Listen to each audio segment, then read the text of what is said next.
Hey, what's going on, everybody? Welcome to Owen and AJ Talks. I'm Owen Finch, and I'm here with... AJ Talon, and today we are reviewing Red vs. Blue miniseries, Out of Mind and Recovery 1. This is an interesting one because we did Out of Mind previously, and then we tried to record Recovery 1 like a million times. Yeah, but it's like... been so long. Oh, sorry, go ahead. And every time, like, because we're going to do Out of Mind again and Recovery 1, the same video, since it's been a while, and they're both kind of, like, connected. But the funny thing is, like, the Recovery 1 part of the video is cursed, because, like, every time we get to that part of the video, we would always have some type of tech issue or something like that. So it's, like, kind of fun. So the Recovery 1 video is cursed. We watched Recovery 1 for the first time when I was a freshman in college. I have now graduated college. That should say something. Well, but yeah. We're just cursed in general, because we were going to save this for the end, but I feel like we kind of have to talk about it. At the time of this recording, because, I don't know when you're going to see this video, AJ, why don't you say a specific thing that happened a day before we recorded this type of thing? It was a pretty... Rooster Teeth, a company that's made Red vs. Blue, the company that's been around for like 20 years, shut down yesterday. So, yeah. This is like... We had an issue where we were going to review a Quentin Tarantino movie. And, like, it left Netflix in, like, the week before we were going to watch it. So I'm just saying that's this, but, like, times a million. Yeah, we have, like, no excuse. Because that's what we have excuses for, because, like, we decided pretty much we were going to review that, like, the week before it left Netflix. We've had, like, years to review Red vs. Blue, like, before the company shut down. But, like, we're just... Yeah, and we wanted to bring that up because you introduced me to Rooster Teeth back when I was, like, 13. And now it's shutting down, which is sad, but, we still want to do Red vs. Blue, of course. And hopefully they, finish up the last season that they planned on. Yeah, because obviously the last season's coming out. Which it just seems like that season's cursed, because, like, there's a lot of stuff that went on that's complete. Yeah, the writer's strike, and now Warner Bros. Is shutting down Rooster Teeth. It's, like, crazy. Yeah, but, I'm excited. It is sad because, we've talked about off-screen that I have not liked the last couple seasons of Red vs. Blue. And for a scrap video we were going to do, I rewatched seasons 1 and 2, and they don't hold up super well. So I was having a really rough time with Red vs. Blue. But, I'm happy we're coming back after a long break to these miniseries because these are both, like, Red vs. Blue, like, at their A game and, like, kind of showing what I like about the show. Yeah, and since we kind of talked about the company shutting down, we kind of figured we would kind of talk about, some of the stuff that, like, we liked about the company, and I figured, we'll just kick off with it since we kind of talked about it already. Obviously, you're a little bit more of a Red vs. Blue than I am, just because, you got more invested in the stuff because you started watching, like, Red vs. Blue and, like, all the other stuff. I was only really watching the Rage Quit videos, which was really funny. Obviously, it's, like, what got me into Red vs. Blue. I liked watching the Rage Quit videos because I was big into kind of watching people play games and rage quit, and I feel like that, Rooster Teeth took that to a whole another level because they really made a series out of it. And then I think I started watching them again because I got another one of my friends into them. And, we started watching other stuff. We started watching, like, the animated shorts. I don't remember all of them, but I remember there was one, like, about a killer snail where if it touches you, you die. And as you just told me, like, right before we started the video, it became a big meme and everything like that. Obviously, I remember watching, like, a few of their Let's Plays. I think I watched a couple of their podcasts and everything like that. Not the whole podcast, because I think you had to pay for it, but, like, they would put clips on it on the YouTube channel and everything like that. So it is kind of sad to see the company, go and everything like that. It's been around a long time. I think it's like, Yeah, 1-year-old company. Like, it's, they had a good run. Yeah, especially, too, because it's been around, like, during, like, the early days of YouTube. So it's always kind of sad to see, like, a company really shut down, because YouTube started in 2005. And I'm pretty sure, like, I think they were around a little bit. It didn't originally air on YouTube. It was on a different website, and they moved it to YouTube. Yeah, but it's like one of the first, like, originators to be, like, on YouTube type of thing. You know, it was like a YouTube channel and everything like that. So Red vs. Blue is one of the longest running web series, like period. yeah, so it's just kind of sad to see it go. Any memories you have about Rooster Teeth before we start the actual like video itself and everything like that? Like I said, you introducing me to the Rage Quit and Let's Play videos they did were great. That got me into their other like content. Like they made a couple movies, um, and Red versus Blue is obviously the big one. I started watching Red versus Blue week to week around season 12, and and obviously I watched all of these stuff. Well, it's funny because when I was watching Red versus Blue, I didn't know about these miniseries the first time I went through it, which I think is true for a lot of people. A lot of people went from 5 to 6; they didn't watch Out of Mind or Recovery 1. Yeah. Um, When having you go through it the first time, we had you watch Out of Mind in between 4 and 5, and then Recovery 1 obviously in between 5 and 6, because that's how it released and that's how they intended you to watch it.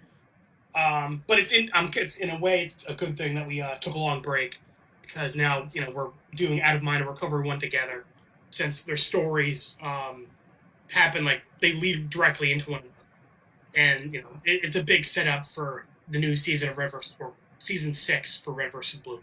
yeah, so I'm really excited about it. Um, but yeah, let's just start.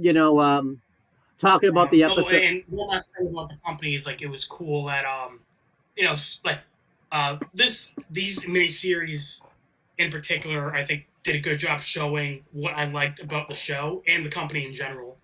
Was the just seeing it grow and like become a because Red versus Blue was originally a group of friends making a fun web series, just to be funny, and ended up becoming this, ended up ballooning into this big company Yeah, that, that's like I true. said, released a couple movies.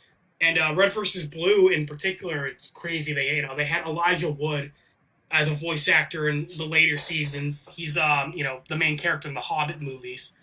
And even in these seasons, they had Butch Flowers. The His voice actor was the lead singer in Bare Naked Ladies, the band. Yeah, so it's kind of cool to So think. and You know, kind of cool. It's kind of cool, that they made like something big come out of this and everything like that. yeah, and me and Owen recently watched the Red vs. Blue animated short. Around through the end of season 5, they released an animated short for Red vs. Blue Which will come at the end. pilot. Well, I mean, we'll just do it Okay. now, just briefly. It's they were going to release it on Comedy Central as a full series. They decided not to, pretty much. And continue on with the regular show. But yeah, it is interesting to see the show kind of like, get to that status of like, yeah, this was going to like air on TV.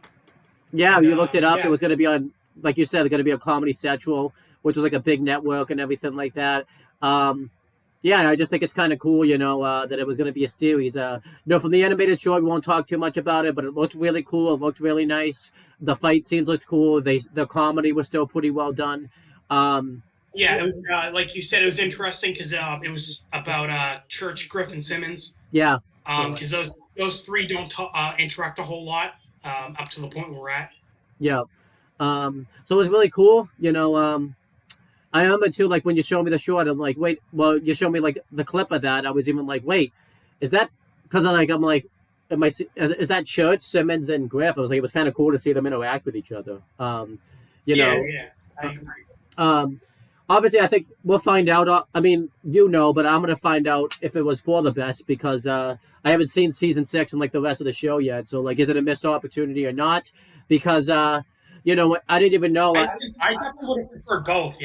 I would have loved it if they kept going with the regular show and did like an animated version. Yeah, but maybe obviously at the time, it probably would have cost too much money to do both. I feel like you kind of had to do one or the other. And Right. I Yeah. don't. Keep in mind, still a small company at the time. This is definitely the era where like they're becoming like a full-on company. Yeah, But it's still small startup at the time of this was all happening. yeah, and I'll keep in mind too, like if you're a if it was a big company now, they probably could have done both. But a small company, there's no reason to end like your original show just to go on and do something completely different. You know, the original show is the reason you're becoming a big company. I think stick to what you're doing pretty much and everything like that. So Right.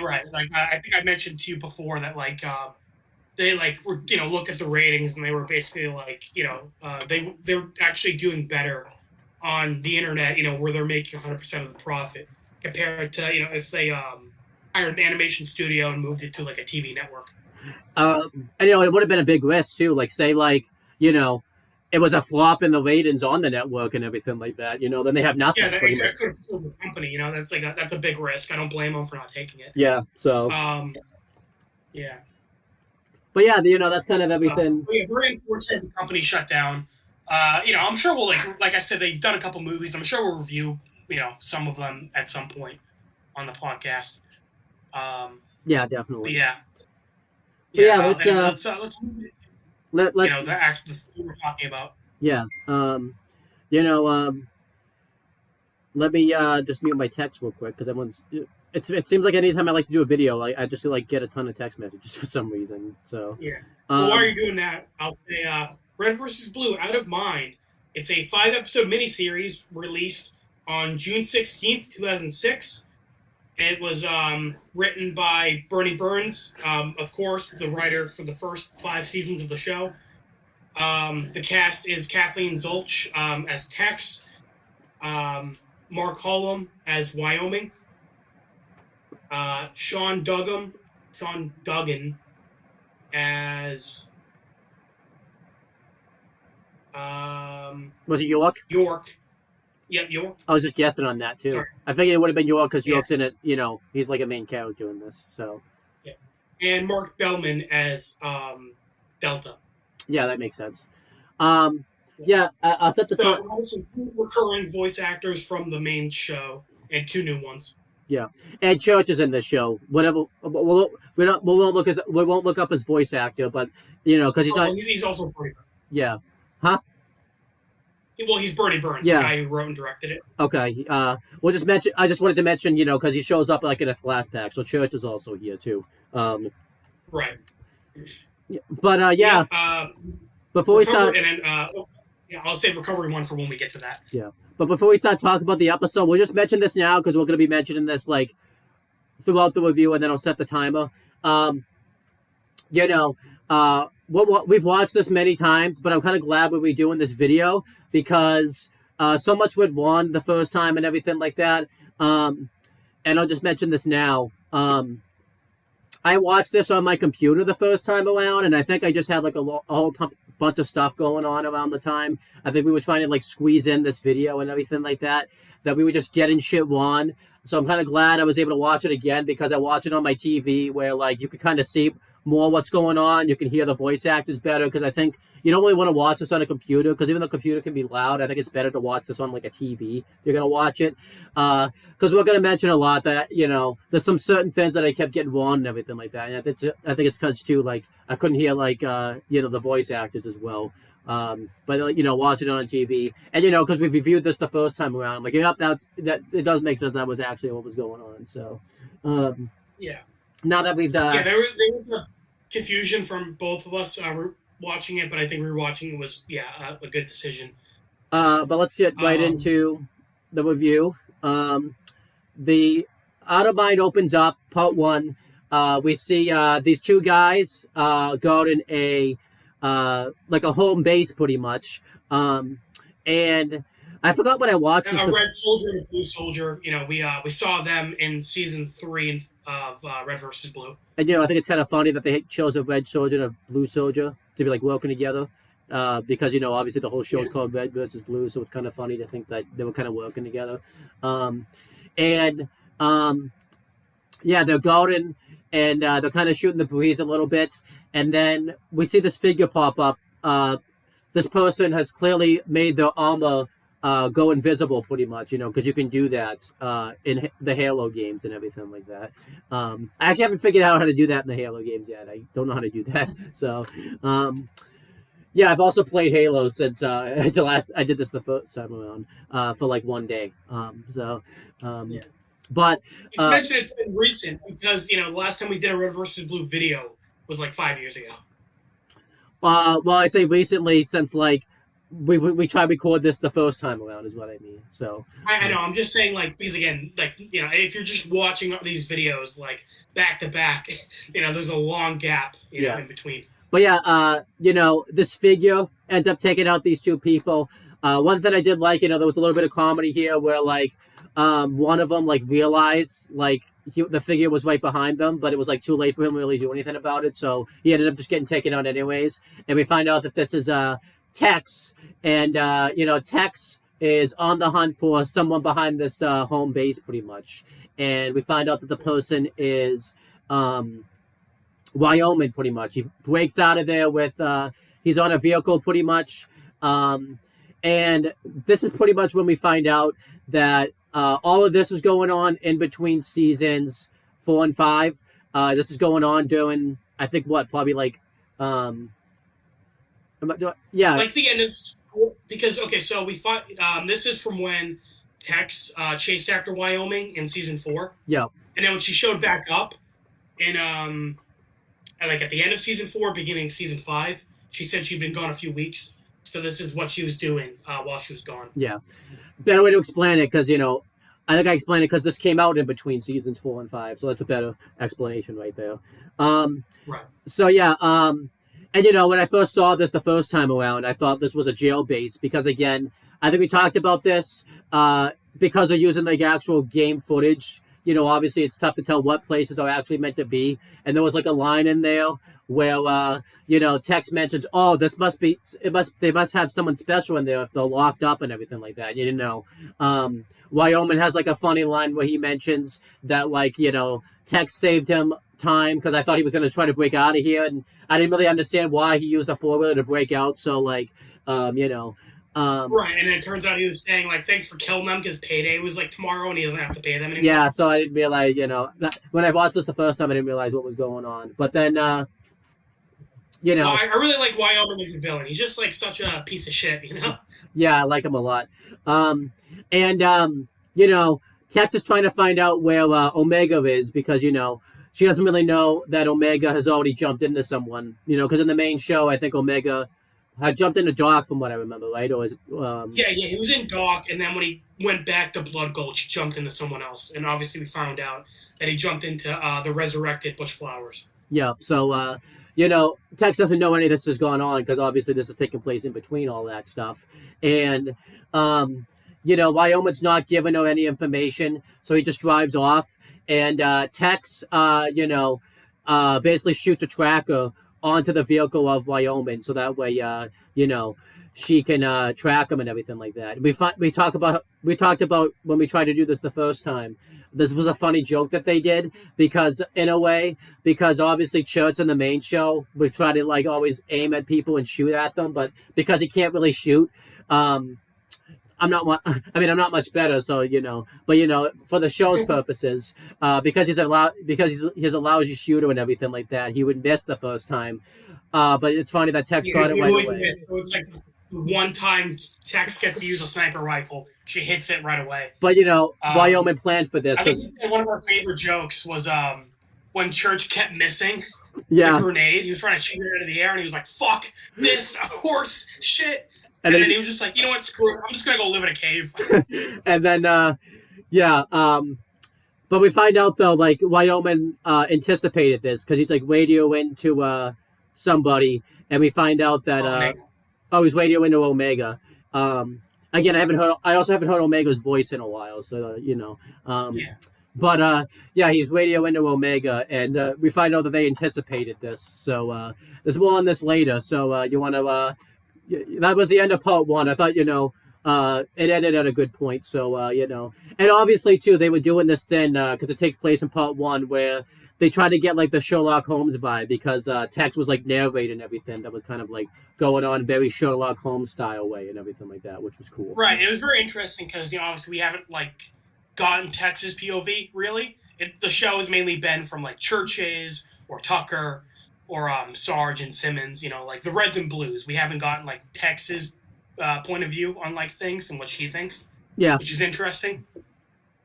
Something I've mentioned about these miniseries in general is like they're like more serious. We'll mention this at the end more, but it's much less comedy focused, and that makes sense with the characters were given. Because the Reds and the Blues are morons, so obviously like the comedy is like them fucking shit up and like and stuff going wrong. So Yeah. it's interesting to have like more serious characters having a more serious toned like show. Yeah, and obviously, like you said, because the show kind of becomes this way a little bit more like in the main show in season 6 and stuff. This was kind of a good starting point to that. Given these mini series, everyone kind of realizes like, hey, you're gonna get more serious stories now and everything like that. Yeah, and like also testing the water of like, do people want this to be a bit more serious, or do they want us to stick with like mainly comedy? Yeah. So yeah, but then episode 2 starts with Tex trying to break into Wyoming's new base that he ran away to, but she couldn't break in and decides that she needs some help. At this point, we get a flashback to years in the past when Tex was still in Project Freelancer, and this is interesting because we didn't know much about Project Freelancer in the main show up to this point. We just knew there's this shady organization that had their agents be named after states, and like they gave them artificial intelligence and like armor equipment. So obviously, like Tex got Omega, and her armor let her turn invisible and give her super strength. In the main show, we find out Wyoming had Gamma, and it allowed him to create like time loops. Um, so like we got like the basic gist of what Project Freelancer was. Here we get a lot more info on it. Um, so the flashback is having Tex and Church talk and their training base, and Church says he's been hearing a lot of weird stuff about the project, and he's telling Tex to be careful. Um, and then Wyoming shows up and tells Church that he should hit the shooting range because his aim sucks. Yeah. Um, Uh, I'll let you and talk about the whole. yeah, I'll let you talk about the whole scene, and then I'll kind of talk about the takeaways from it and stuff. yeah. And then his Church's friend, Private Jimmy, shows up and tells him that they should get going. Uh, and then obviously this is a funny reference because Tex ends up murdering Private Jimmy on Sidewinder.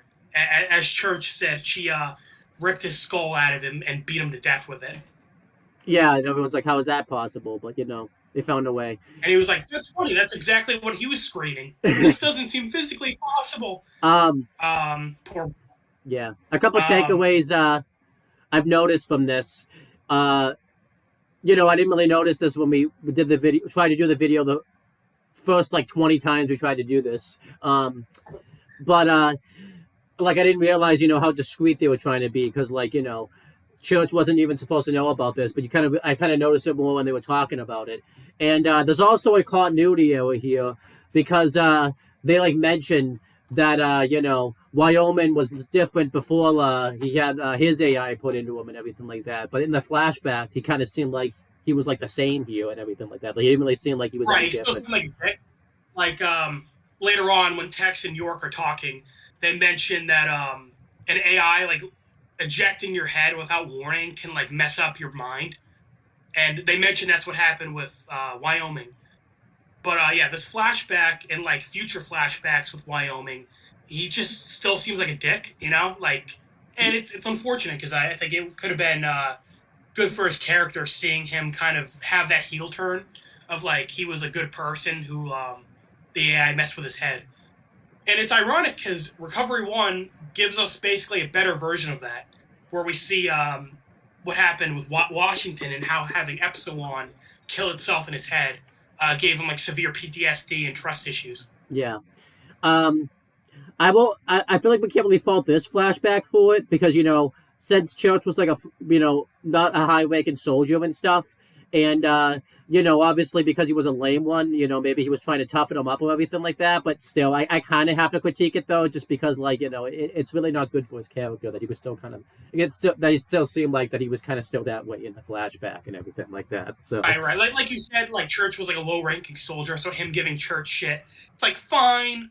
But like still, because we're like told that like he was like different before Gamma, it would have been nice if we got to see a bit more of his good side. Yeah. Before he became a villain. And Owen isn't really at this point yet, so I can't get super specific. But when we find out more about Project Freelancer and get more flashbacks, the scene doesn't make a whole lot of sense, like timeline wise, like when this happened. Okay. Um, but like, I guess that's more the fault of future seasons.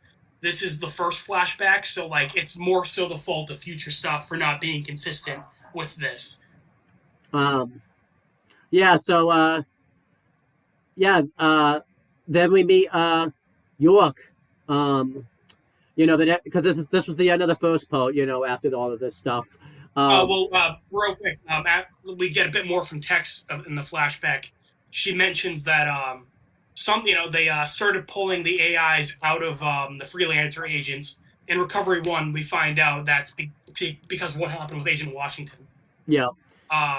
But Omega wasn't too happy about the idea of getting, ripped out of Tex and killed. So him and Tex broke out of the freelancer base and booked it and went rogue. But obviously, after that happened, Tex was like, "Okay, Omega's too dangerous. I gotta kill him." And then obviously, then that's what happened. And then from there, Omega jumped out of Tex, and he was hopping into the Reds and the Blues and Doc, and all that happened. Um, yeah, and then it's just good world building. Like I said, it's good to know more about Project Freelancer and what happened with them, because we didn't know why Tex went rogue. Yeah. And obviously, like I said, it's cool hearing about like, okay, they start pulling AIs out of their agents, and then in the next miniseries with Washington, we find out, okay, that's why that happened, because he went nuts. Pretty much, yeah. So then the next episode we meet we see this guy trying to break into a store and everything like that. Obviously, when I saw this the first time, I thought he was I thought he owned this store and was like trying to lock up and everything like that, because obviously in the game, you see images, it looks like he's locking up, but then you find out he's actually like picking the lock. So then Tex is holding this guy hot, at gunpoint and everything like that. At first, he thinks it's the police, so he's about to like go for his gun and shoot the police pretty much. But then when he realizes he's Tex, it kind of gets him to let his guard down and everything like that. We pretty much find out, that him and Tex work together. Right. This is Agent New York, York for short. Yeah. And that's how he knows this is like Tex too, because she calls him York, and he mentions like that he hasn't been called that in a long time and everything like that. So right, and he calls her Allison, obviously her real name. So which is cool because she's not called Allison much in the show. Actually, this might be the first time she's called Allison. Yeah, because you told me that was her name, but I don't know if this is like the first time or not. It's tough because I haven't watched the original show, at least like seasons 3 through 5, since like we first did the reviews and everything like that. So I don't know if like they've actually called her by that name. Because I guess a comparison I can make to this is in Ben 10 when Max says like his last name for the first time. I'm pretty sure I said that's the first time he said his last name. Like I don't think he really realized it until I mentioned it. So I mean, like you could infer because he's their grandfather, but like yeah, you don't know if he's like their hey, I'm making a video with all they're around. Yeah, because in the show he's obviously their grandfather, but you don't know if he's like the father's side or same with Gwen. Like you don't know, like she's his cousin, but you don't know like you don't know their fathers or brothers. Correct. I think episode 1 I even critiqued that it was like weird because she called Ben Tennyson at one point. Yeah, it was odd, and it's like really weird to call your cousin by like his last name. Yeah, because she was a Tennyson too. So yeah, it makes more sense if I did that to you, because we have different last names and everything like that. But yeah, then the show continues. And obviously, we critique this when we tried to do the video the first time, or like the second time, the third time, who knows? But because I don't know if we made it this far at one point, but it seems like we don't really know how long it took for Tex to find York, because it's very vague. Because it definitely seems like some time has passed, since she tried to break into the base versus now. And I think we're going to find out later on. That's a big continuity error of our mind. We don't really know how much time has passed, just because of the fact that they mentioned in the main series that Tex had been gone a few weeks, but it's really tough to know like how long time really did pass because it seemed like it takes Right, because like it feels more like a few days rather than a few weeks, you know. yeah. But then again, maybe the travel time it took um, for Tex to actually like go back to Blood Gulch because it took Church. We I don't think know where this is, you know. yeah, because I'm pretty sure from like the when they were about it took Church a little bit of time to get back to Blood Gulch, like from where they were and everything like that. So like maybe it was a few weeks, but again times of continuity are a little bit here. But yeah, so then her and York go to meet. I think they're just in a random. I think they're at his house because they mentioned like, "Oh, I like what you did with the Okay. place and everything like that." Yeah, and then York says like, "Oh yeah, I had an interior decorator. She's dead now." And this is a pretty dark joke because when Tex showed back up in season 5, Church asked if South Carolina was with York, and then Tex said no, she was already dead. So apparently, like South Carolina and New York were in a relationship, and then she's dead. Yeah. So, um, yeah, that sucks. Um, and yeah, pretty much. Tex is with telling York that she needs his skills because obviously he's a experienced locksmith and everything like that. He's able to break into buildings and everything like that, which they did a good job telling us in the when we meet him and everything like that. And Right, because he was trying to break into a store, and he says like there's not much need for like special ops anymore. So clearly, like now that he's not like a soldier anymore, he's been just breaking into stores. yeah, and a big thing I forgot to mention too, actually, is before they even go to the scene, they show that he still has Delta, his AI. So we find out he was like a freelancer and everything like that. So because Right. Delta pops up, and I'm kind of glad we're doing this again because we didn't mention this the first time we tried to do this videos and everything like that.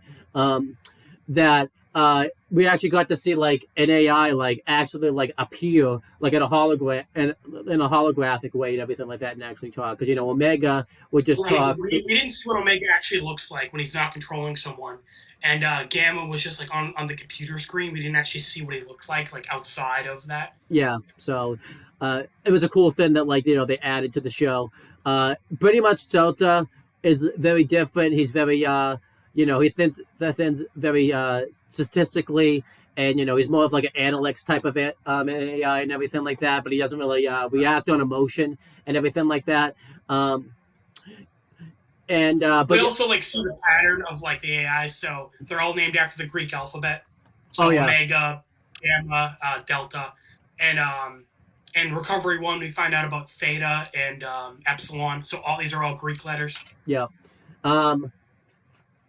So yeah, Tex tells York that she needs his help breaking into like the base and everything like that. And at first York doesn't want to. York kind of wants to leave that type of lifestyle behind. And we find out that York kind of owes Tex one because they mentioned that York lost the sight in his left eye, and we find out that Tex was kind of a part of that. However, she kind of ended up saving him because she's the reason that he still has any vision at all. Because I think it's implied he got into like a big fight with Wyoming in the past and everything like that. And he was going to lose vision of both eyes. He says that technically Tex is the reason he's missing an eye. Yeah. And then Tex says, no, technically I'm the reason you still have one good eye. Because originally York didn't want to do this mission, but when Tex says that he can get revenge on Wyoming, he agrees. It's also interesting because we find out Wyoming's real name, and then this is where we mention we find out about Gamma for the first time. Because remember, this is in between 4 and 5, so the reveal that Gary is Gamma didn't happen yet. Yeah. So we found out that York says that like. Oh, yeah, because he's mentioning that like Tex is still chasing Omega, and he's like, it's not good enough that he's out of your head. You want to kill him too. So like Tex is like, because he's right. Like he's like, Omega's gone. Tex could just like leave and like never deal with him again. But like she wants to like kill him, even though he's not in her head anymore. Yeah, at this point, yeah. Right, and then they mention like how personal having an AI is, Yeah. because York says, "Remember what happened with Reggie," and then obviously we find out later on that Reginald is Wyoming's real name. Yep. Yep. And I like the world building. This it's very casual. Like in some shows, they'll like when they're talking about the past, they'll like make it very obvious like what happened for the viewer. Yeah. But here, like, this feels like a real conversation. Like they talk like real people. Like they're not explaining every detail. Yeah, that's good. And it also like leaves a mystery of like, okay, so like Wyoming, something happened with Wyoming that caused York to lose his eye, and like Tex was involved somehow. But like we don't specifically know what happened, which is like cool. It's like there's history between the characters. Yeah, and I think it makes sense. Like it would make more sense like if one of the Reds or Blues had been there, and then they would have had to explain it. But because they both know about the situation, there's really no need for them to like go into detail about it or anything like that. Right, which is cool. Like again, like it's good world building, and like it makes sense for the characters to be talking this way. Yeah. And then I think that was like the end of this part. Like kind of like Delta does chime in at some point to kind of like try to talk York out of it and everything like that. But eventually it doesn't happen. But like it was kind of good because Delta's thinking about this like analytically and everything like that, while York's not. So it was kind of nice to see that. Right. It wasn't. So like at this point, Delta was pretty analytical and like calm and rational. But at the end, he was like, "Well, this plan's dumb, but some revenge would be nice." Yeah. And then York is like, "Yeah." Well. So it's kind of nice. You see their dynamic and like how, like you said, Delta's very analytical and kind of like neutral, but he has a good dynamic with York. Like he is friends with York. They're like other than Wyoming, in like the beginning, the big comedy belief I would say of this is probably like the the relationship that Delta and York have with each other. It's kind of like the comedy. Right, of they this. bounce off. Yeah. York's very like sarcastic, and he bounces off of York Delta very well. Yes, and then take us through what happens next. Right. So York agrees to help Tex, so they go back to Wyoming's new base. They break in. And this sequence was mainly to like show you Delta and York's relationship. They're bantering. Yeah. They're talking a bit more about the past. Delta's asking why he even wants to do this because like it's not going to get York his eye back. And York explains a bit more about the past that he got injured because he was trying to keep up with Tex and Omega because they were like the best freelancers, and trying to keep up with them is what got him injured in the first place. And like this isn't about getting his eye back. This is more so because his eye's gone. And Delta has a funny line where he's like, I see. I was registering an emotion from you. I thought it was stupidity, but it's actually pride." And York was like, "Yeah, they're pretty closely related." Which is honestly not wrong. Like, pride and stupidity. Pride basically kind of causes stupidity most of the time. So it's 100% right because this ends up getting York killed. Him being pissed about losing his eye loses him his life. Yeah. And there was another. It's also funny when they get to the lock to the base, and he's like, "Whoa! You told me this was like this one type of key, and it's like another harder one."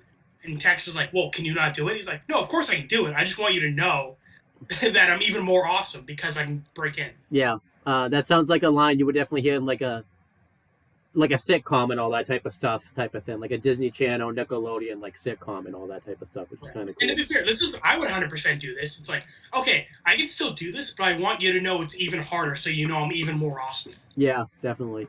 York was kind of similar to Church in a way, because I remember in season 3, when he was worried he was going to die, like when the time bomb went off, he was like, "Tex, I might die, so I want you to know I'm sorry for everything. But if I do survive this, but if we all survive this, it's because of me, and you should build a fucking statue of me." I remember that. Yeah, that was awesome. But yeah, Yeah, so I'm like in it. I like it because of course like Tex and Church were dating, so I kind of like how like now she's bouncing off of someone similar to Church. yeah. So then, yeah, this big shootout happens. I think how the remember this happened. I think this part ended, and then, like the cliffhanger was that the shootout was going on, and then the next part was like the shootout. Um, I think you're supposed to talk about the shootout. You want to talk about the shootout a little bit? Well, I just talked about that whole thing, so you want to talk about this? Yeah. So obviously, kind of tough to talk about the shootout. It still looks pretty good. This is kind of the first time that Red versus Blue and Eddie Seddon have done like a big shootout like this because everyone's kind of trying to fight each other. Typically, when the Reds versus Blues have an opportunity to do a shootout, they never actually really take any shots at each other. I think there's been a couple times, Right. but nothing like crazy. And the whole point of the Reds and the Blues is that they suck ass and they're horrible fighters. So these are like people that are actually like good fighters and everything like that. Obviously, tough to go through this in detail. And again, too, this is the very limited. This is also a mini series, but it's still kind of cool to see, you know, like a big shootout kind of going on in this show. Eventually, York gets really messed up in this. He gets completely taken out. I think he gets like shot really bad, and like I think he falls and like hits a wall, like it just destroys him pretty much. Yeah, this is a criticism I have. So we find out in season 5 of Red versus Blue. So like I said, every freelancer has an ability. Wyoming can control time. Tex can turn invisible. York's is apparently he can heal fast. Yeah, And don't get me wrong, I get it. Like he got shot like in the chest, and then like he slammed headfirst into a wall. Well, one, he was wearing a helmet, so I feel like him hitting the wall should be like he should still be okay. And I don't know. I just like when your power is to heal fast. yeah, I feel like you should be able to survive this. yeah. I can see that. Um, I Like I got think just making his power isn't healing. yeah. Maybe make it so it's like invisibility or something. I don't know, like something like that. Also because his eye is missing. So the guy whose power is to heal fast, he has a missing eye, and he gets shot and dies. And I'm like, wow, your power fucking sucks. Yeah. Um, His power was on break. His power was on a writer's strike. yeah.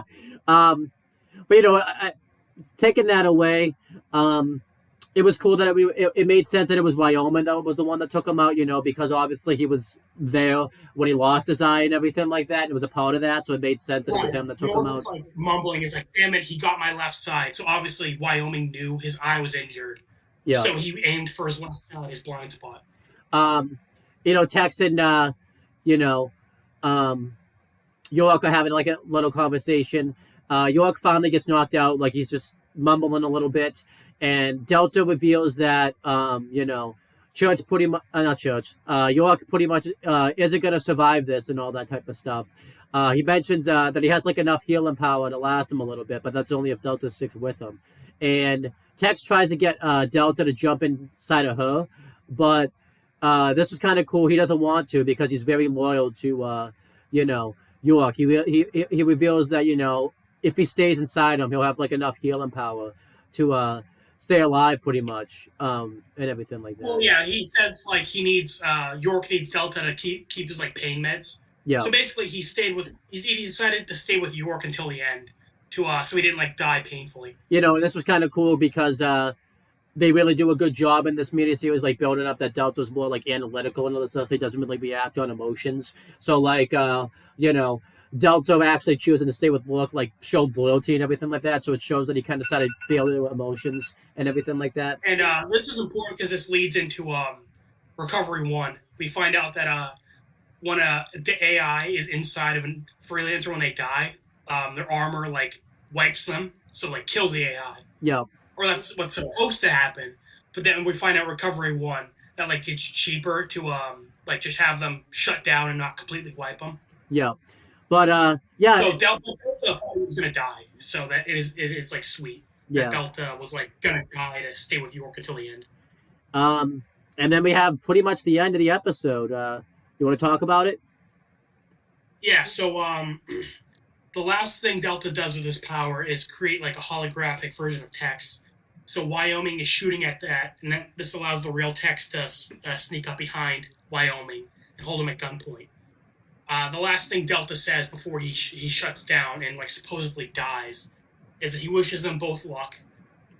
Wyoming is like, huh, you're wishing your enemy luck, and then Delta says that he doesn't really have any big stake in this, and this is more of like a human problem. So he disappears, supposedly dying. Wyoming is like, well, another freelancer is dead. I guess the reunion committee won't be happy about that. So Wyoming's a real piece of shit, you know. Yeah. He Tex tells him that he wants to know where Omega is. Wyoming says that Omega's in Blood Gulch. Tex is like, wait, why? He knows I'm not there. And he's like, yeah, well, you know, I wanted to kill all the people in Blood Gulch. Just for fun, basically. And he tells him that he's already jumped out of dock and he's in someone else. Tex says that he'll just rip Wyoming's helmet off and like look at his audio calls. And then Wyoming's like, oh, in that case, I'll just tell you. And Tex is like, no, I like my way better. Knocks him out, and then it ends. This was a good ending, but obviously with what happens in Recovery 1, it kind of ruins it. It would have made more sense if Tex had just let him tell her. I'm obviously saying this based off what happens with Recovery 1. This would have been cool had, you know, Wyoming not shown up at all in Recovery 1 and everything like that. But right, yeah. So overall, I give that a B-. I think it's a good like spin-off.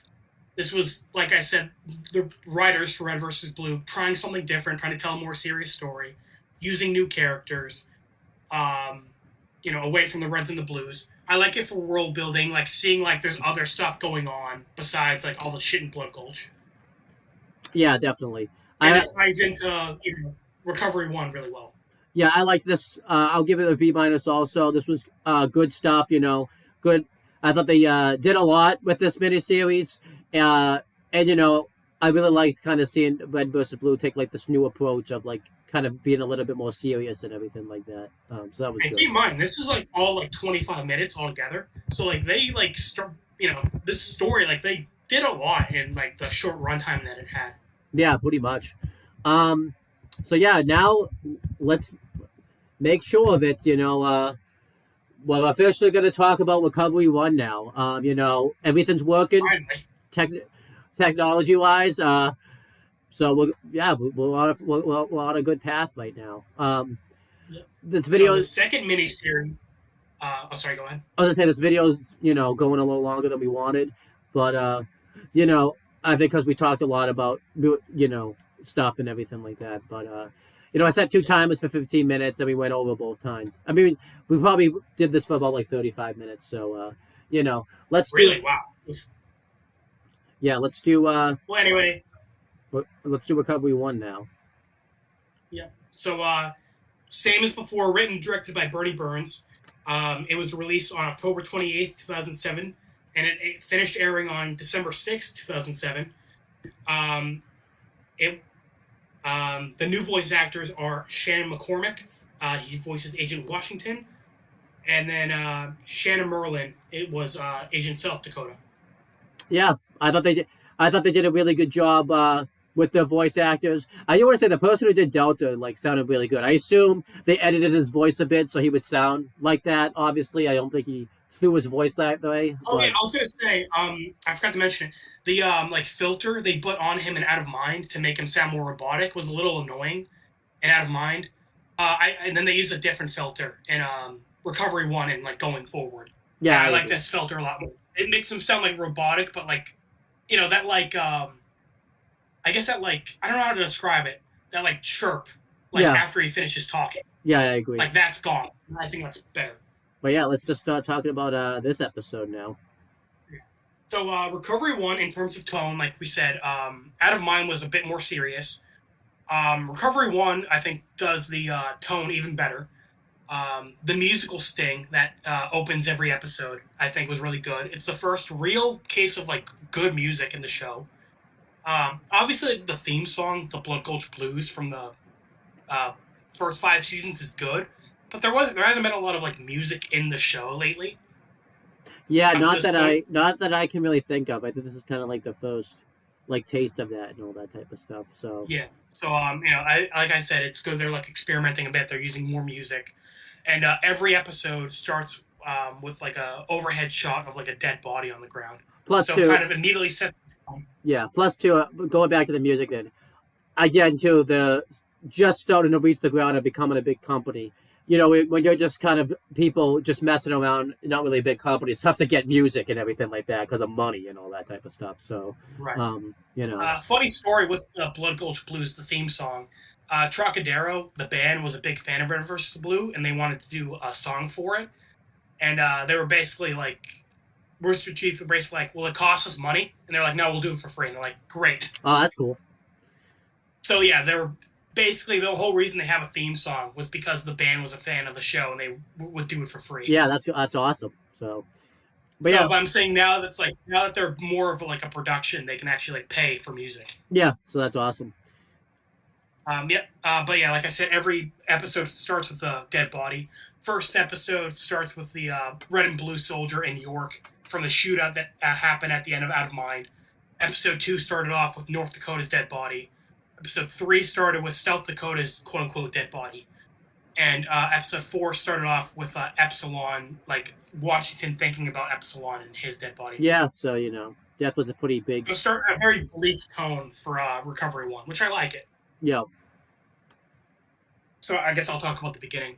So this happens presumably a few hours after the end of Out of Mind. This new guy, we don't know his name yet, it turns out to be a new freelancer, Agent Washington, goes over to York's dead body, and he's working on it, and we find out that Delta is still alive. Delta questions why he's still alive, and Washington tells him that it's cheaper to shut him down and recover him later instead of just wiping him out, because the AIs are really expensive. And I like Washington. He's very similar to York in that he's sarcastic, but York was much more of like a joking sarcastic. Washington's a lot more of like a kind of like a bleak nihilist. Like Yeah. he's a lot more of a downer, basically. Yeah, we find out a little bit more why about that, like later on in the episodes and everything like that. So, So he's talking with Delta as he's like trying to extract him. Delta says that it would be a lot safer to have York go into Washington's head, and then Washington's like, "No, I don't do that." Delta asks him if he's Washington. He says, "Yep, that's me." And then Delta's like, "Oh, I can see why you don't want an AI in your head. Then, because you had issues with yours." And this kind of builds up the mystery throughout Recovery 1 that like Washington had an AI, something happened, and like we find out more about that as the miniseries goes on. yeah, Delta is in like saying like, you know what, you should just delete me because like an enemy's gonna capture me. Like it's safer if you don't want to put me in your head. It's safer to just delete me. Washington jokes around. He's like, listen, I don't think you're gonna have to worry about the 3 dead guys around here stealing you. Delta's like, you mean the 2 dead guys, right? Washington says, and then it's like, oh shit, a shootout happens. We find out it's Wyoming. He doesn't talk for some reason, which is weird. And then he runs away. yeah. So this is a continuity error a bit, because do you want to talk about it? Yeah, this is very much a continuity error because obviously it's revealed, like in the main show, that he teleported to Blood Gulch, like after Tex beat him up now and everything like that. And like, did he just teleport back and do this? I don't really understand. He Like, teleported to Grandma. well, yeah, but that's what I'm saying. But like, it just doesn't really make sense that this happened. Like, why would he like teleport like back and everything like that? Like, this was a major continuity error. It just kind of felt like Yeah, because the events were apparently like Tex knocks him out, Gamma teleports him away. Yeah. Then he for some reason goes back and then like plays dead to get the jump on Washington. Like, did he just like teleport back and see that there was somebody else there and play dead? Like, why would he even play dead anyways? Like, that's just so weird. Like, yeah, but like, this was just a really weird scene. It should have just been somebody else. There was really no need for Washington to be here. The shootout really didn't even need to happen either. It just kind of felt like they wanted to add some drama to like get Washington out of there. But it was just really odd. Everything else other than the shootout was fine. It's just the shootout. anything. This shootout honestly would have made sense if it just wasn't Wyoming. Like, it just should not have been Wyoming in the shootout. It should have been like, right, because again, he Tex knocks him out, he gets teleported away, and then for some reason he's just like, all right, I guess I'll just go back there. Like, I guess he just like, I don't know, he just like what was he there forgot for? his phone. What was he there? He's like, oh shit, I forgot my phone. I gotta go back there and then go to Blood Gulch and kill everyone. Such a hassle. Like, no, like literally, it's like you run. It's like you get halfway down the street in your car, and then you're like, oh fuck, I forgot my phone. I gotta go back, and then I can run out. You know, that's basically what happened. But this was just Wyoming's like, fuck, I forgot my phone. But why was he playing dead? Why was he playing dead? Like, did he just see somebody there? Just like, oh wait, I guess I just gotta like just take the guy out, dude. You, like, you remember watching him from high school? He's like, damn it, this is really awkward. I don't really want to talk to him. You know, I'm just gonna play dead and hopefully he goes away. You know, it's like when you run into someone from you don't want to talk to at the store, and you try to walk away really fast and like try to pretend you didn't see him. Just teleport out of there, dude. Like, you don't need to. I know, right? Literally, it's so dumb. Like, yeah. I feel like too. Funny thing is, isn't it weird? We actually like this, but we spent like this is just so bad. This is so bad. Like, this sucks. Like, yeah, it's really weird. I don't know why they did it. Just don't. It's like it's unnecessary too. You know? Yeah. Like I don't know why they did it. It was so weird too because the shootout ends in like a second too. Like, Washington just gets out of there. Like, it lasts like 5 seconds. And again, Wyoming doesn't even talk. What's the point of this? And so, like, did Wyoming just be like, well, I guess you got away. I better teleport and do my thing now. Like, the hell are you doing, bro? Like, well, anyway, I guess I'm going to Blood Gulch and killing everyone. What are you doing? Like, get out. Don't. I don't know. Wyoming's a strange fellow. You know, can we make an exception? Can we just grade this part and grade this like a B- because of the Wyoming thing? Like, the Wyoming thing sucks. Like. Oh yeah, true. This is like a really weird fucking decision. Like, and it's so weird because this released right after season 5, so like again, they knew what happened with Wyoming, and they just decided to have him show up again for no fucking reason. Especially too, like, what a pain in the ass for the animator too. They had to animate Wyoming just for a useless 5-second shootout. They didn't even need to have. Right, for 5 seconds, he doesn't talk and he just leaves. Like, oh my gosh. Even Washington was like, what the fuck was that? And Delta's like, oh, I guess he ran away because he knows York's body's about to explode. Okay. Like, what the? Yeah. Yeah, I really don't know why he went back there. Wait, if he knew his body was going to explode, why would you go back then? Like, did he just, like, look at the freaking time? Why were you playing dead if you knew his body was going to explode? Like... That's my thing. I'm like, if he came back there, like, sure, but why was he playing dead? I just don't get it. If he knew his body was going to explode... I don't understand this. Like... I don't know. But yeah, anyway, Washington jumps away from York's body that explodes. You might have to... I guess it's protocol to, like, explode the body so, like, the enemy can't get a hold of it. I guess. You might have to talk about the next thing because I'm still I just can't get my mind off of this like stupid shit right now. Like, yeah, it is super fucking weird. Yeah, Washington report to command. This is cool seeing a different command because obviously the Reds and the Blues always talk to Vic. Yeah. So we see that like the freelancers have a different command. York says that Washington says that he retrieves Delta. He doesn't mention that he just got into a shootout with Wyoming. That's another thing. Washington, for some reason, like didn't recognize Wyoming, even though they were both freelancers and they should have recognized each other. Yeah, like what the? Why was this here? Like it's a weird thing. Washington is like when he's talking with Delta, he asks the condition of the armor. And then Delta's like, oh, yeah, it's at like 70%. And Washington like compliments York. He's like, hey, that's not bad for no locksmith. Yeah. So, like, Washington was pretty cold about York dying.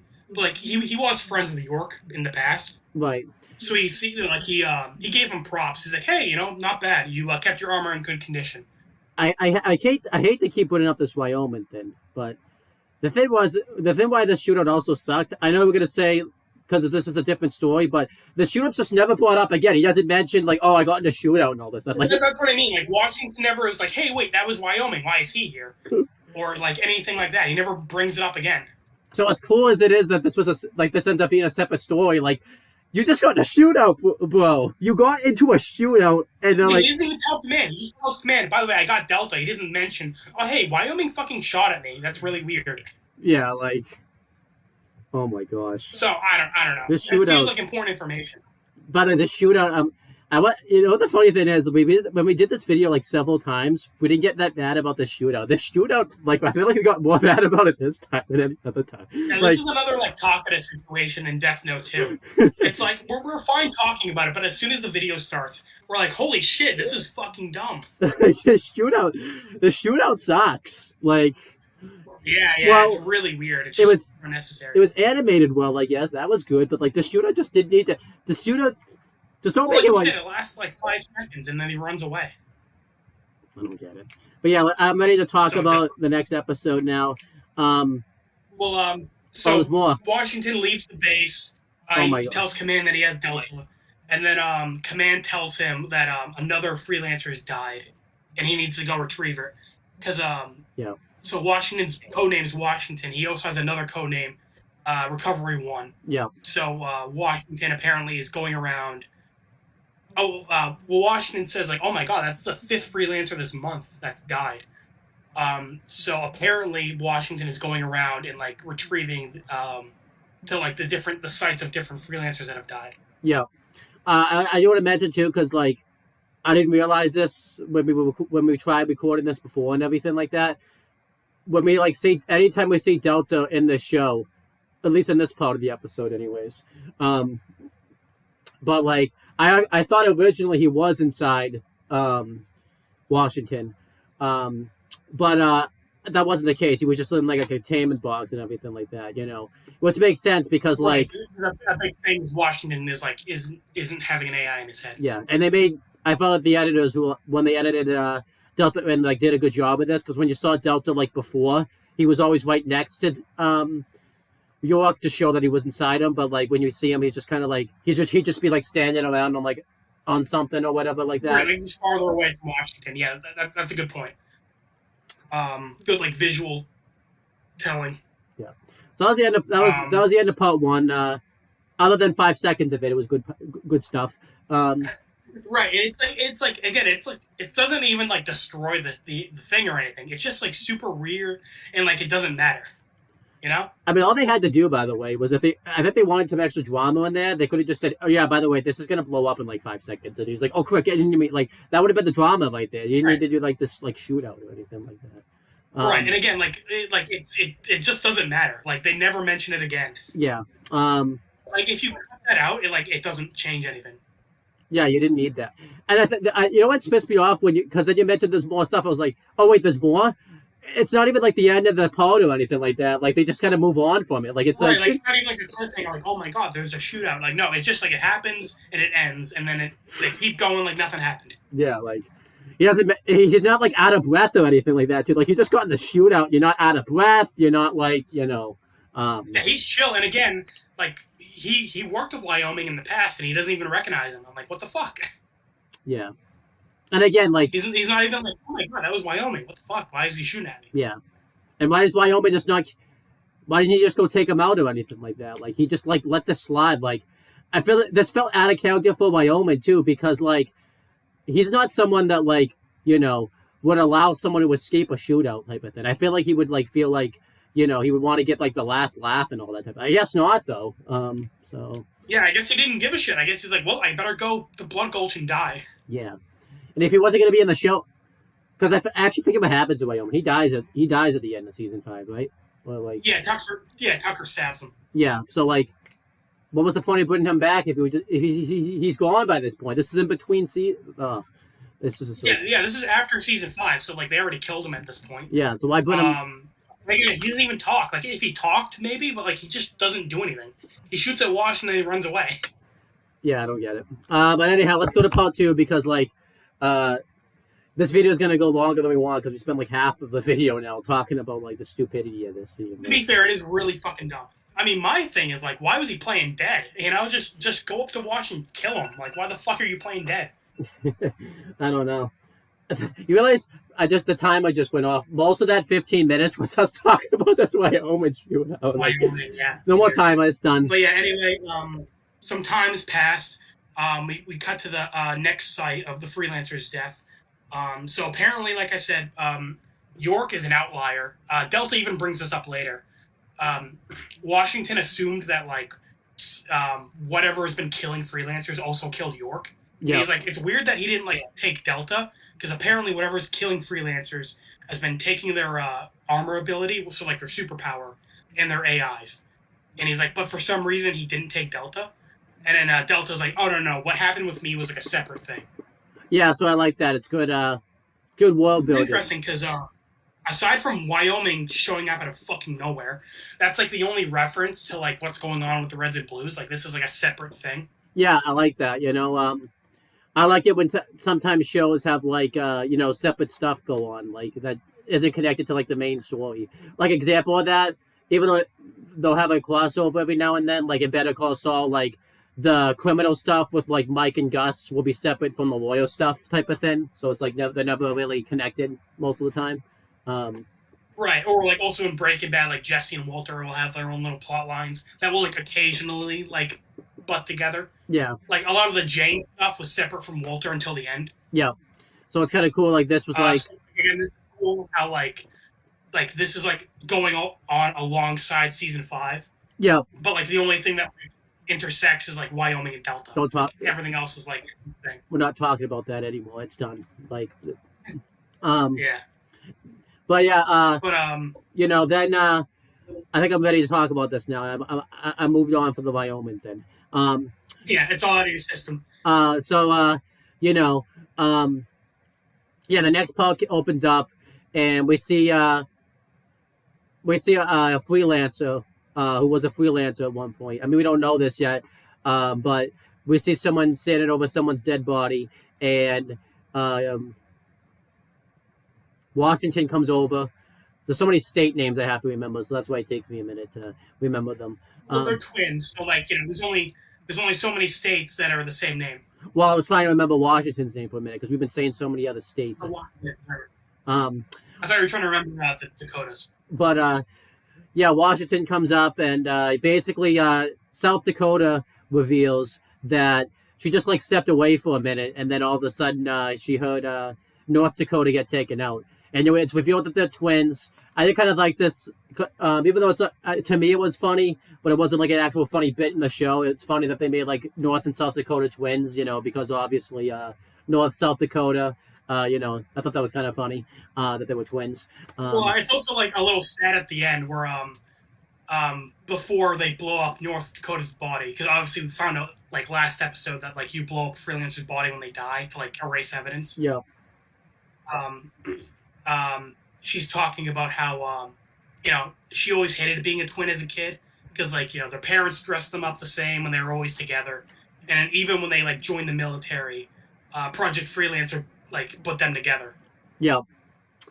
But now that he's dead, she like doesn't know what she's gonna do. Yeah, definitely. It's actually like a common emotion that twins have with each other, anyways, and stuff. Once right. I think it's a good way to build sympathy because, like we complained in Out of Mind, it seems like they tried to make Wyoming a little sympathetic. That like Gamma messed up his head, but they like didn't really follow through on that. South Dakota, we find out, is a big piece of shit, but I think they do a good job building a bit of sympathy for that. Like her twin died and she's like kind of lost now. And they it makes what happened at the end like an even bigger twist too and everything like that. So right. Yeah, the episode starts off with Washington's like interviewing her. He's like trying to figure out what happened, and she like keeps spacing out. Yeah, and I like how blunt he is here. Like he's not really feeling like sympathetic for her just because like of his character change and everything like that. He's kind of just trying to strictly do his job and everything like that, which was good for him. At the end, like after the interview and everything like that, she like wants like a moment with to say goodbye and everything like that, and. Washington says, yeah, you get 1 minute and everything like that. They do like a funny bit where like, like he turns around and I think she says something and all that type of stuff. And he's like, your minute's already started. So that was right. Cool. Yeah. She says, I guess I should say thanks. And he says, I guess you should get going because, your minute already started. Yeah. And then he like radio. By the way, a small thing in cartoons, we complained in Ben 10 that like Ben's time limit is bullshit. Yeah. Here it was like, he actually gave her like a minute. Yeah, it definitely seemed like a minute because he called command and that conversation lasted about a minute. Yeah, he basically reports that like this happened, like what happened and everything like that. And then like a command kind of reveals like they don't really say what happens, but like you have to obviously go deal with the situation pretty much. And he's like, yep. And he obviously doesn't want to have to go deal with the situation, so we kind of know what command's kind of directing him to do pretty much. And Well, while he's interviewing South on what happened, he says like I got called here as recovery, and that wouldn't have happened unless he had his AI. And South confirms like yeah, he still had Theta. So again, Theta, that's in a Greek alphabet, continuing the theme of like the AIs are named after Greek alphabets. And obviously like the freelancers aren't supposed to have their AIs anymore. yeah, But when Washington calls and says like, hey, North still had his AI, they were like, oh yeah, we already knew that. And Washington was like, what? You guys knew that and didn't tell me? So that's kind of foreshadowing that Command isn't like letting Washington know everything. They're keeping him on like a need to know basis. yeah. So then Washington, goes up to South Dakota to kind of deal with the North Dakota situation. But then she gives a whole speech about being a twin, and then she's like, "Well, you're not going to have to live without him for long." And then he shoots at her, and like the part ends like with the cliffhanger of like whether or not he did or did he not kill her type of thing. And then the next part happens, and it's revealed that he only did this because he radioed into command to make it sound like he killed her, and now pretty much because this happened. Right. So the radio picked up the gunshot, but like he didn't actually shoot her. Yeah, and command like now thinks she's dead. It's in the system now and everything like that. And we find out later they don't really go into too much detail about it, about why he kept her alive, and he kind of deals with North Dakota and South Dakota is pretty much demanding answers about why why he did this, and he says, "Well, you're just gonna have to like trust me on this," because like he revealed that he doesn't have a lot of time and everything like that. Right. And she's like, I'm not moving from this spot until you tell me what happened. He's like, okay, fine. Your brother's going to blow up, and Command already thinks you're dead, so if you die now, it doesn't really matter. Yeah. So kind of continuing Wash being a cold-blooded motherfucker. And I think we talked about this when we tried to do these recordings. It was kind of cool because typically in cartoons, when the character says, I'm not going to move until you tell me what's going on, like, the person who like has to give the information will like just relent and then say it. So I kind of like that Washington kind of like held his ground right here, and like it kind of like continued. It wasn't just like they kind of broke from the norm a little bit there. Right. So this cuts to later on, and once they're like at a different location, presumably some time has passed, and then now Wash kind of gives an explanation on what's going on. That this is where we said previously, like Wash was confused on why Delta was still around, because something has been going around killing freelancers, taking their powers and their AIs. Then Delta's like, oh no, what happened with me was like separate. So something has been going around killing freelancer agents, and obviously these guys are like super soldiers. Like whatever's killing them, that's a big deal. So this monster killed North Dakota and left South Dakota alive. But and Washington's been hunting this thing. But now that Washington has Delta, it's hunting Washington. Yeah. So the hunter and Washington. So the hunters become the South hunted. Dakota alive. Yeah, hunters become the hunted. And then Washington left South Dakota alive, even though Command told him to kill her, because he doesn't want Delta in his head. So he wants South Dakota to use Delta, and they want to team up to take out the monster that killed North Dakota. We'll talk about this later on, I guess, because it ties into the end. But what if it happened the opposite way? Like, what if the monster got South Dakota first versus North Dakota? Like, what did Command make? North Dakota had an AI, and South Dakota didn't. So presumably he killed North Dakota to get his AI. That's true, yeah. So I guess like, what if he killed both of them? Yeah, I'm not sure. I guess we can make a what if on that. Yeah. Or like, what if did Command just make a deal with everyone who had an AI? Obviously except Tech. So Tech, I don't think would have taken the deal. Like everyone that still had an AI, in case type of thing. We'll talk. It will make more sense when we kind of talk about the end of the miniseries and everything like that. Right, because we find out Command knows a bit more than we're led to believe. Because at this point, we think Wash is like kind of bricked the Command, because like he thinks that they wanted him to kill South Dakota, and he's keeping her alive. And he has Delta, and they don't know that. Yeah. So at this point, we're led to believe Washington has like tricked command, when it's actually the opposite. Yeah, so I'd like wonder like what did command like make a deal with just a ton of people in case like South Dakota had like died, not even just in this situation, just in like a random shootout, like a 5 second shootout with Wyoming, that last 5 seconds where he just wins it and everything like that. So maybe something like that. Like what? Yeah. Oh God. That's gonna be a new. That's gonna be a new running joke for us. I can already tell it. Yeah, gotta get that in there. So, Yeah. But yeah, South Dakota. This is cool because when we were at the previous location, we found out a bit more about Epsilon. So in Out of Mind, we found out that the Project Freelancer took the Freelancer's AIs for some reason. We find out that's because Washington's AI unit Epsilon killed itself in his head. yeah, And like presumably Washington went crazy and he like got kicked out of the military. yeah. Like South Dakota was supposed to get an AI after Washington, but she never got one because of what happened with him. Yeah, and then oh yeah, so then in the flashback too, like command isn't really taking any blame for it. Like basically, they're not having Washington take the blame for it, but they're basically not owning up to like the mistakes really either. They're kind of like being passive aggressive about it. The final episode starts off with the camera is panning over Epsilon's dead body, and he very similar to Delta. He's like holographic and tiny, but it's like glowing blue instead of green. And then it cuts to the interview with Washington, because Washington said that because South Dakota was like, why are you even in the military still? Like you're supposed to be unfit for duty. Yeah. And then Washington says like, yeah, I was deemed like they thought I was crazy and I'm like unfit for duty. But as soon as they needed me, they said I am fit for duty. So funny how that works. Yeah.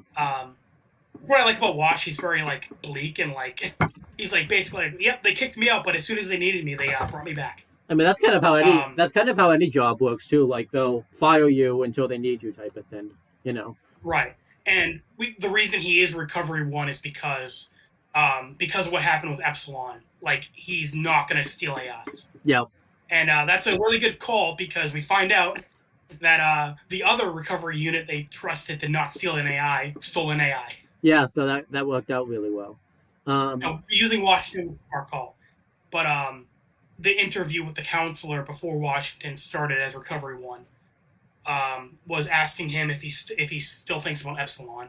And he says no. And obviously he's lying, because it started off with him thinking about Epsilon. Was the counselor Vic, by the way, or was it just happen the design just looked the same? Okay, because he looked like Vic from behind. So, really, the counselor's a black guy. I haven't seen Vic in a while. Okay, so. Oh, okay. I was gonna say. I mean, I'm props to you for not seeing race, I guess. It's been because I think when we watched like the first 2 seasons, I don't think Vic shows up in the first 2 seasons. He probably does. I just don't remember. Vic's a white guy. Counselor's a black guy. Okay, I haven't seen Vic. Oh no, actually, that's a continuity thing. Thank you for reminding me. In this, we see the counselor from behind, and he's a white guy. But when he shows up later on, he's a black guy. So you can see what I probably. So you can. Yeah, I don't know. Yes, thank you for reminding me. That's a continuity error. It's cool. Well, maybe change his race. Michael Jackson changed his race. Maybe the counselor changed his race. Yeah, he did a reverse Michael Jackson. Yeah. I mean, this is set in the future. You never know. Yeah. And this is cool because the counselor is the director's right-hand man. And we hear the director's voice for the first time in the season 6 trailer. So it's cool we're seeing more about like the higher-ups in charge of Project Freelancer. Yeah, I like that. The counselor is basically saying that like, hey, Washington, you shouldn't blame yourself. And then Washington's like, oh, so should I blame you guys? And then the counselor's like, these kind of things happen. We don't think it's really anyone's fault. Yeah, again, and Washington's like, oh, wow, how convenient. Yeah, being passive-aggressive about it and everything like that, so. Right. Yeah, so we find out this is basically his interview to get back in the military. And then, he's been rehired as Recovery 1 to go and, like, get the AI units and, like, deal with this monster that's stealing them. Yeah. That was cool. I like this. I Yeah, like yeah. seeing this Kind of flag, shows Washington's like at odds with the Project Freelancer, and these guys are like really shady. and I like seeing his flashback and everything like that. So this was good. Yeah. I really like Washington's character. I really like how he's like not a really a quote unquote good guy. Like he hates Project Freelancer, and he's like kind of just doing this as a job.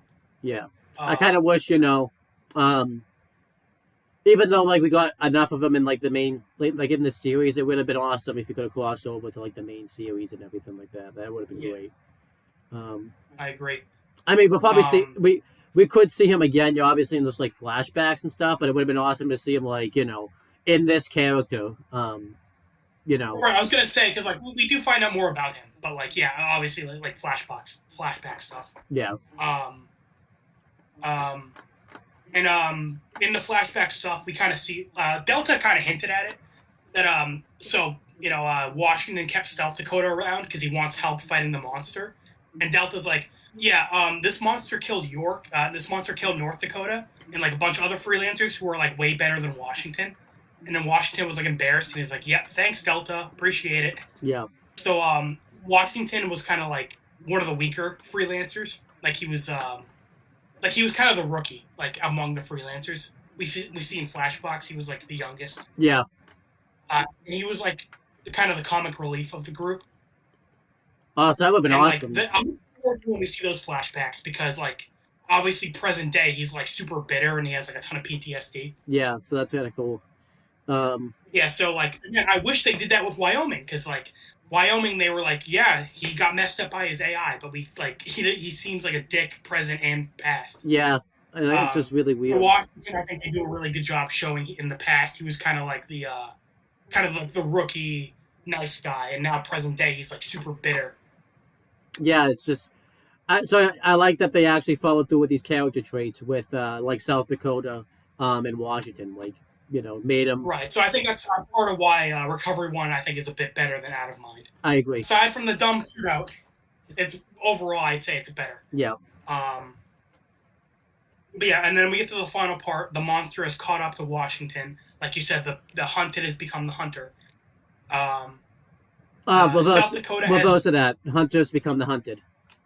You said the hunted's become the hunter. yeah. So the monster is now hunting Washington, trying to steal Delta. Delta is inside of South Dakota, but it's like causing her to be like loopy. Like she can't see straight. Yeah, and Because, as it, Washington says, it's really weird having another person in your head. and it makes sense too, like because you have like their memories and everything like that, and he's trying to give them like instructions and everything like that. So like Oh yeah, I didn't mention it in the interview, but it was really dark how Washington was describing what it was like having Epsilon kill itself in his head. Yeah. And how he was like, I couldn't tell if like his dying thoughts were mine or his, and it was all like meshed together. Yeah, I know that would be. And I'm like, yeah, I can see why that gives him PC. I can see why that like messed him up in the head. Right. So yeah, the shootout's going on. Washington's having a shootout with the Beast, and when we see like the Beast, we don't like actually see the Beast. We just see like a camera view and like. We see like I think like its leg or whatever, but we don't actually see like the Beast. Yeah, like, it's like off screen, which is cool. It's like keeping it mysterious. And yeah, Delta pretty much reveals to South Dakota that like Washington took like a couple of bad shots and everything like that, and he's basically he's not gonna die soon, but he's like very wounded. He got very wounded in the shootouts, and right. So Washington is like injured, and South Dakota is like. Isn't handling Delta well. So Washington's like, all right, this fight's not going in our favor. Delta and South Dakota, you got to run away, and I'll like meet up with you at headquarters. I'll hold him off.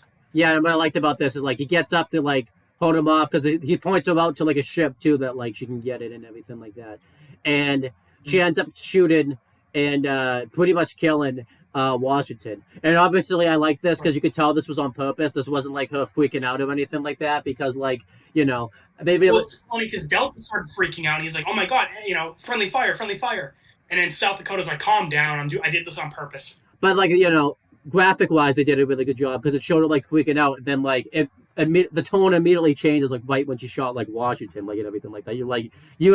You instantly know like, okay, well this was was that on like you kind of instantly know that that wasn't an accident type of thing and all that type of stuff. Right. And I like how it sets it up. It's kind of like the heroic sacrifice of like, you go, you leave, I'll hold them off. Like, Washington was like being a hero, Yeah, and he was like gonna go fight the monster to save South and Delta, and then the person he was trying to save just shot him in the back immediately. I don't think I've ever. I probably have seen something like that before, but like not like this direct or anything like that. Like it was like it was like an immediate shift too. Like, um, I think typically when you see something like this, the person will like be in the fight already, and then the person just like fucks them over anyways. Like this was like instant too. Like, Right. Yeah. So South Dakota tells Delta that she's just stacking the odds in their favor. She walks over to the monster, and she tells him Washington's dead. If you want, so you have two options. You could kill You can get Washington's armor before he dies, because obviously when the freelancers die, as we established, they shut down and you can't get their stuff. yeah, So you can you kill us and steal our stuff, but then you might risk Washington dying before you can get his stuff, or get the sure thing, get Washington and hunt us a different day. and, So the monster decides to go after Washington, and then South Dakota goes to escape. it was pretty cool. This was pretty smart. It's fucked up, but it's smart. And this was pretty cool because like I think when the monster you saw him like run, you like saw his shadow just run off screen, like you didn't still actually see the monster, which was pretty cool. Yeah, you just see its legs, like you said, and it's cool because we don't know what this monster is yet, and obviously it just grunts, but it seems to understand what South Dakota is saying. Yeah. Yeah, let's see if I can get this right too. So then South Dakota radios into Command, and basically we found out that Command and South Dakota were working together all along. Pretty much, they didn't really keep Washington in the loop of the fact that, that they basically were working together. And we find out that she's recovery too. And I assume it would have happened had Washington lived. That they were just going to tell Washington about this later. He probably would have just gotten pissed. However, what they didn't anticipate was that South Dakota was pretty much going to betray Washington. That she basically did that on her own volition and everything like that. And the Command basically tells her to come back and everything like that for extraction and everything like that. But she's like, nope, I got what I needed. I'm off now. And basically Command basically says that you can run, but you can't hide. And South Dakota says that you're not the one that I'm worried about. So we don't really know who she's talking about then. It could be the Beast, obviously. But it also could be, we did talk about this. It could be text also, too, because, Delta's now inside of South Dakota. Like, what will Tex's reaction be to this now? Because, the last time she would have seen Delta, it was right before York died. So this was kind of like a cool little tie-in and everything like that. And, obviously this is going to be a crossover to the main story and everything like that. So, Right, yeah, this was very clearly, Out of Mind was kind of, wrapped itself up pretty nicely. Obviously, besides, Wyoming, teleporting away and, going to Blood Gulch. But, for the most part, Out of Mind was kind of, its own story, beginning, middle, end. Yeah. This is interesting because, again, it started this whole. It picked up from Out of Mind with York, but it was kind of its own story that briefly interacted with the red versus blue stuff. Yeah. As we talked about. Yeah. And then it didn't conclude. Wash is dead. South Dakota has Delta, and this monster is still hunting freelancers. Yeah. So, this minus the Wyoming stuff. I was going to say, to clarify more on South Dakota and Command.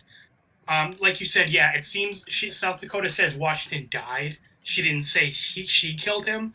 So, yeah, presumably Command didn't plan on Washington dying. They just weren't keeping him in the loop. Yeah. And they tell South Dakota, okay, we'll hold up our end of the deal. Come back with Delta, and we'll, give you your own AI. And she's like, nope, I already have an AI. I don't really need you guys anymore. I'm stealing Delta and leaving. That's right, yeah, because they didn't know, I don't even think they So, because you brought up, them making deals with freelancers, I'm like, yeah, it's presumably they made a deal with South Dakota, yep, you work with Washington and we'll give you an AI. Yeah.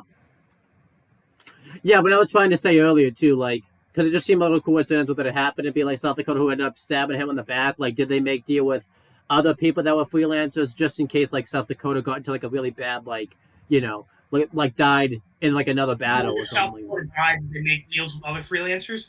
I don't know. Presumably, yeah, probably. Yeah, so um, you know, but yeah, that was the end of this part. I think I still did like Recovery One a little bit better. I'll probably give this a B plus. I don't think it would be in the A category had the Wyoming shootout not happen. I know it's like 5 seconds of the whole. Really dumb. Yeah, It's like the only connection to Red versus Blue, like the main stuff besides Delta, and it's just like this doesn't make any fucking sense. it's so bad. Um, so dumb. It just doesn't. I'm like, why? Why did Wyoming do this? Yeah, Like again, like I want to know what his thought process was. He got beat up by Tex, teleported away, went back to his base for some fucking reason, then played dead when he saw Washington, and then he just ran away. I don't get it. Um, you know I what don't know. though? Someday if you get lucky and you happen to see like the people who are in the Red versus Blue who are a part of this, you want to ask them a question about Red versus Blue. Ask them what Wyoming's thought process was. Just ask them that, like, hey, and Yeah, then I know. Like, what was he doing? I want to know why he went back to that base in the first place. um, Like, he's like, I know I should go to Blood Gulch and like kill all the Reds and the Blues, but before that, I left some stuff at my base. I'm gonna go, take care of that real quick. yeah, I don't get it. Um, I don't know. But yeah, overall, I like it. Bit of a bleaker tone. Music was good. This monster was a really cool antagonist. I really liked Washington as like a main character. Like he's completely separate from the Reds and the Blues. Like he's like his own character. He's got a really cool like motivation, personality. I really like him. yeah. Um, And yeah, overall, yeah, I agree. Like B plus, I'd say. Again, it's impressive what they managed to do in this like 25-minute span miniseries. yeah, very much so. All right, do you want to talk about Um, the trailer, season 6 trailer a little yeah, bit? season 6 trailer. I think I wanted to cover this because this is basically like the prologue for season 6, and it kind of ties together season 5 and Recovery 1 pretty well. So we start off with a message from the director of Project Freelancer. We hear his voice for the first time. Really cool voice actor. I had his name pulled up on the previous takes of this video, but I forgot to pull it up now. But yeah, we hear the director for the first time. He mentions, and we see what Red vs. Blue is going to look like in the new season. Because they were using Halo 2 for the last few seasons. Now they're using Halo 3. That's cool. Yep.